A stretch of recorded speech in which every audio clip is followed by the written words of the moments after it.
আসসালামু আলাইকুম বন্ধুরা, আমাদের ছাগলের খামারের কাজ বৃষ্টির কারণে কিছুদিন বন্ধ আছে। নতুন ঘরের সাথে পরিচয় করানোর জন্য আগে থেকেই একটু নিয়ে আসলাম ছাগলগুলোকে।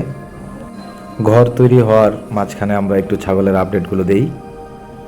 টানা কয়েকদিন যাবৎ বৃষ্টি থাকার কারণে ছাগলগুলোকে মাঠে নেওয়া যাচ্ছে না, তাই দানাদার খাবার খাওয়াচ্ছি।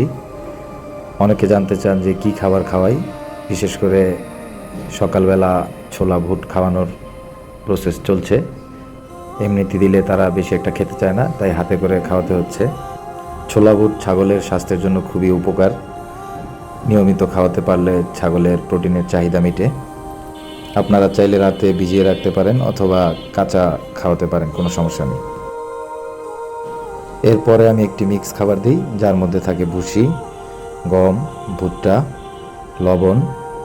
তারপর এগুলো মাখিয়ে দিয়ে দিই। দানাদার হিসেবে এটাই উপযুক্ত একটি খাবার, তারা খুব আনন্দের সাথে খায়। তারা এই খাবারটি খুব পছন্দ করে, তবে বেশি খাওয়ানো যাবে না। তারা যখন খুব মনোযোগ দিয়ে খাবার খায় তখন ঠিক এইভাবে খায়। একজন বসে খায় আর একজন হাঁটু ভেঙে খায়। খাবার প্রায় শেষের দিকে তারা দুইজন তাদের খাবার নিয়ে একটু মারামারি করে বা দুষ্টামি করে। সাদাটার খাবার আগে খাওয়া শেষ হয়ে যায়, কারণ ও একটু বয়সে বড়, লালটা একটু বয়সে ছোট। খাওয়ার পর তারা যদি পেট ভরে যায় একটু বিশ্রাম করে বা শুয়ে পড়ে, এতে দুশ্চিন্তার কিছু নেই।